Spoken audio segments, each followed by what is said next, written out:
सम्यक की प्राप्ति संभव हो पाती है। पर जैसा सम्यक आचरण का पालन देव कर लेते हैं, वैसा नरकों में संभव नहीं हो पाता है, क्योंकि वहां हर प्रकार की पीड़ा, कष्ट, दुख भोगने में आता है। त्रियंच गति के जीव बहुत बिरले ही होते हैं जो कि अणुव्रत आदि को धारण कर पाते हैं। केवल एक गति है, ये मनुष्य गति, और यही सबसे दुर्लभ कही गई है। देव होना किसी भी शास्त्र में दुर्लभ नहीं बताया। नार की होना तो कोई दुर्लभता की बात ही नहीं है, तो हर कोई हो जाता है। अगर भोगमय जीवन है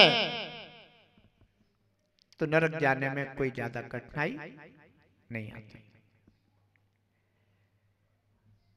जो धर्म का पालन करता है या सांसारिक जीवन जी रहा है, परंतु मायाचार से ग्रसित, ऐसे मायाचार के फल से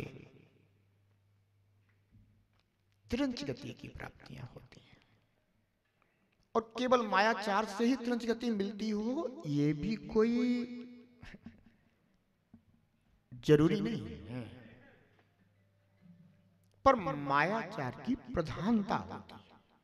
इसलिए यह कथन आता है कि जो मायाचार करता है वह त्रियंच गति में जाता है। ऐसी बात नहीं है। मायाचारी करने से मनुष्य गति में भी जीव जन्मता है, और मिथ्यात्व के साथ जीवन जीते रहने से त्रंचों की एकेंद्रीय पर्यायों में भी जन्म होता है। जो देवगण होते हैं ये मिथ्यात्व के साथ रहते हैं तो हाय हाय करके मरते हैं, तो त्रंच की पर्याय एकेंद्रियों की पर्याय में जा खड़े होते हैं। कोई जरूरी नहीं है कि मायाचारी हो। स्त्री पर्याय में जो जन्म होता है, ये मनुष्य आयु का बंध हो गया, पश्चात माया के परिणाम हो गए, त्रंच गति में चले जाते हैं।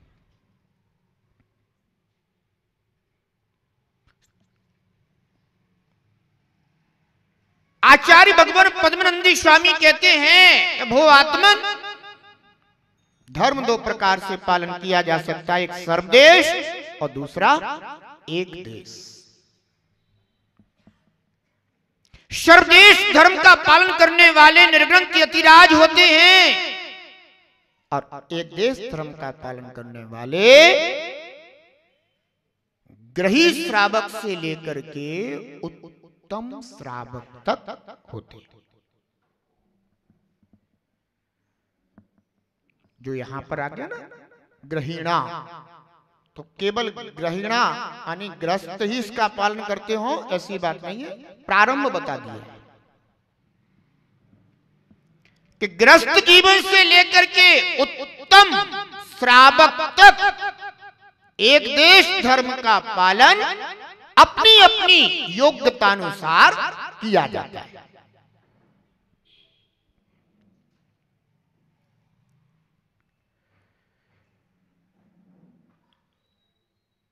जो मुनिराज हैं वो रत्नत्रय का सर्वदेश पालन किया करते हैं।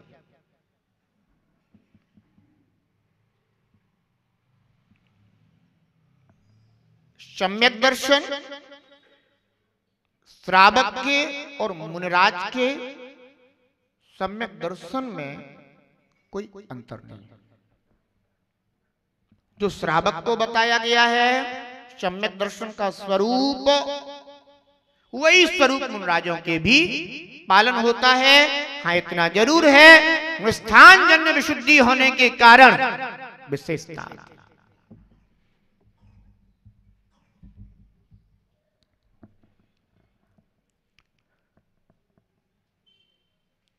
जो सर्वदेश और एक देश धर्म पालन का भेद बताया गया है, उसमें चारित्र की प्रधानता है, सम्यक दर्शन सम्यक ज्ञान की नहीं। उसमें प्रधानता किसकी है? चारित्र की। चारित्र की अपेक्षा से सर्वदेश चारित्र का पालन करने वाले मुनिराज होते हैं और एक देश चारित्र का पालन करने वाले गृहस्थ श्रावक से लेकर उत्तम श्रावक तक होते हैं।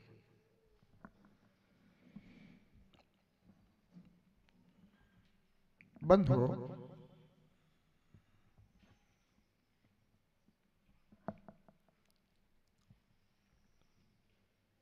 यह जीव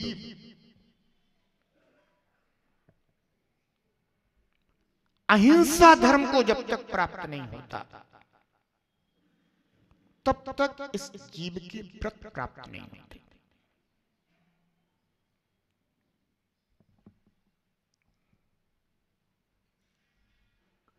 अहिंसा ही परम धर्म है, अहिंसा ही शांति सुख का मार्ग है। जितने भी व्रत होते हैं वे एक अहिंसा धर्म पालन करने के लिए होते हैं।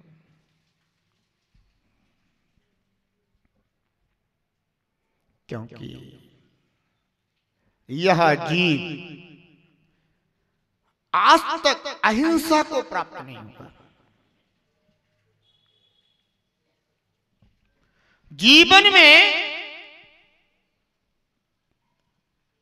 केवल हिंसा का ही अनुभव हुआ है।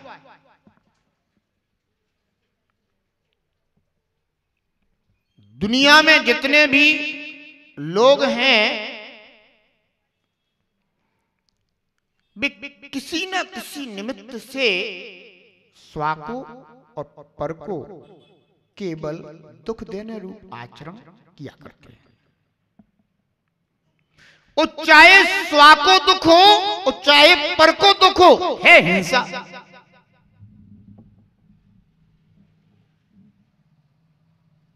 ध्यान रखना,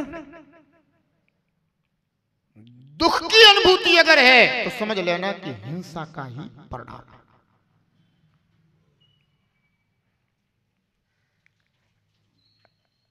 आप लोगों ने सुना होगा,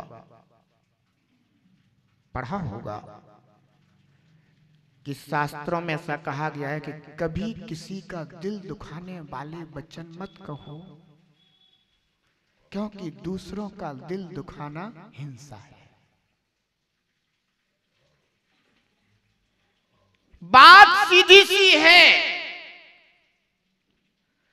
कि अपने निमित्त से अगर किसी भी जीव को दुख पहुंचता है तो हिंसा है।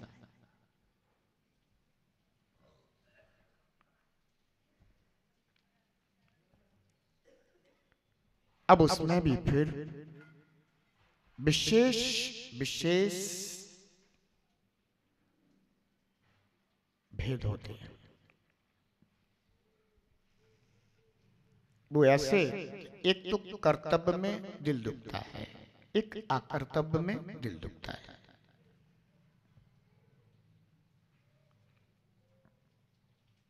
एक वह है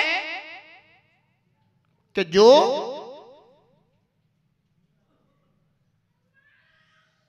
गड्ढे में गिरने वाला है, पीड़ा होगी, गिरेगा, दुख होगा, अज्ञानता है उसकी।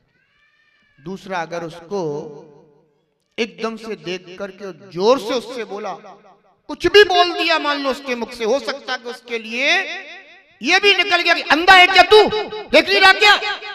अब देखना उसने कैसा कठोर वचन बोल दिया।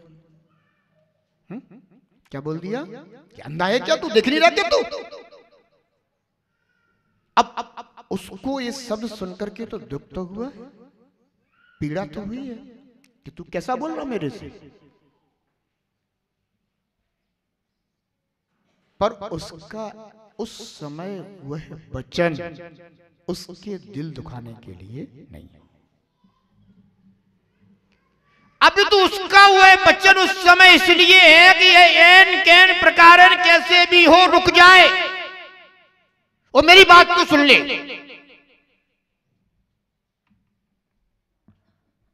बंधु, कभी कभी किसी व्यक्ति को अगर सहज भाषा में संबोधित किया जाए तो व्यक्ति सुनता नहीं,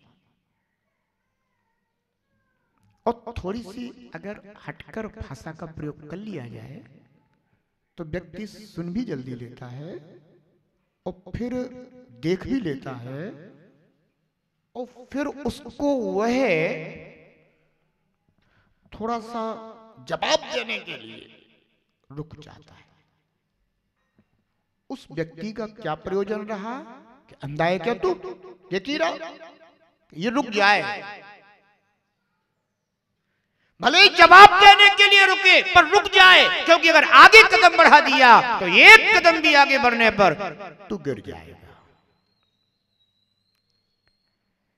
एक कर्तव्य है और एक और अकर्तव्य होता है। गुरु शिष्यों को डांट लगाते हैं,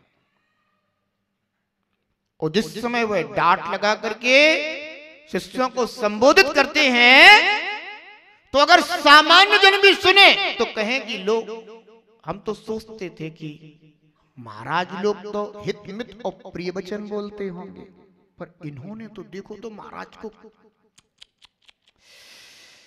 क्या बताएं, हमें तो बहुत दुख हो, ऐसा डांट दो महाराज को। ध्यान रखना, पर गुरु का प्रयोजन क्या है? गुरु का प्रयोजन है कि आप इस अहित प्रवृत्ति को छोड़ दो और अपने सम्यक कर्तव्य में स्थित हो। ध्यान रखना,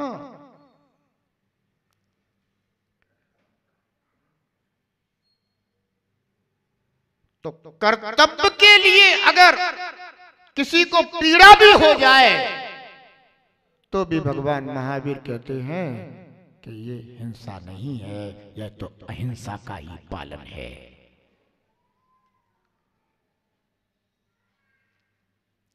बंधु, जो सर्वदेश धर्म का पालन होता है वह निर्ग्रंथ मुनिराज पालते हैं, और निर्ग्रंथ मुनिराज 28 मूल गुणों का पालन करते हैं। कितने मूल गुण? 28 मूल गुण।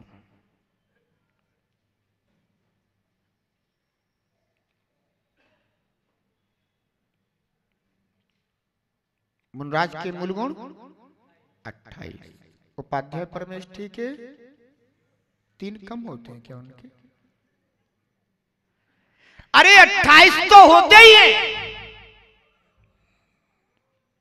पर उस पद की गरिमा के अनुरूप 25 और धारण करते हैं, वो उनके प्रधान हैं। इसलिए कहा जाता है कि उपाध्याय परमेष्ठी 25 पालते हैं। पर ये मत सुन लेना, समझ लेना कि मुनिराज 28 पाले, उपाध्याय 25 पाले, तो मुनिराज बनने की अपेक्षा उपाध्याय बनना बढ़िया है। उसमें थोड़ा कम पालन करना पड़ता है, क्योंकि संसारी जीव यही तो चाहता है कि हम कम से कम पालन करें और फल हमारे लिए, लाभ हमारे लिए अधिक से अधिक हो जाए। आजकल के गृहस्थ श्रावक बस इसी चिंतन में तल्लीन रहते हैं। कई बार तो ग्रस्त श्रावक आकर के निवेदन ही करने लग जाते हैं, गुरुदेव एक बात बताओ, थोड़ा और कोई शॉर्टकट का मार्ग नहीं है क्या?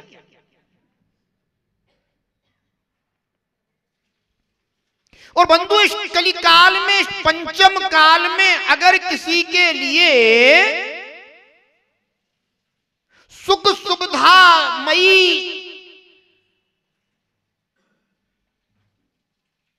जिसमें ज्यादा त्याग आदि ना हो, ऐसा अगर मार्ग बता दिया जाए तो वे सोचते कि ये बहुत अच्छा है। अब पता चला कि वास्तव में हमारे लिए अब धर्म का मार्ग बताया गया। पर एक बात ध्यान रखना,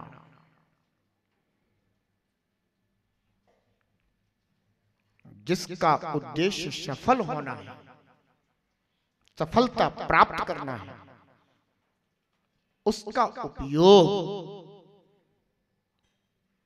बाह्य अनुकूलताओं में नहीं होता। जो विद्यार्थी परीक्षा देने गया हो और प्रश्न पत्र सामने हो, उत्तर कॉपी सामने हो, और जो अपने प्रश्नों के उत्तर लिखने में लीन हो, तल्लीन हो, उससे ये पता नहीं चलता कि इस परीक्षा हॉल में पंखा लगा भी है या नहीं लगा है, गर्मी लग रही है या सर्दी लग रही है, पता चलता है क्या परीक्षा हॉल में जाकर के पहले देखता है कि ये सब व्यवस्थाएं है कि नहीं, तो परीक्षा दूं, अन्यथा नहीं दूं, अगली साल दे लूंगा। पर पहले व्यवस्थाएं व्यवस्थित होना चाहिए। सोचते हो क्या? अरे आप सब भी तो विद्यार्थी रहोगे, कोई जरूरी थोड़ी ना है कि सबको ऐसे स्कूल मिले होंगे जो सर्व सुविधा संपन्न ही होंगे।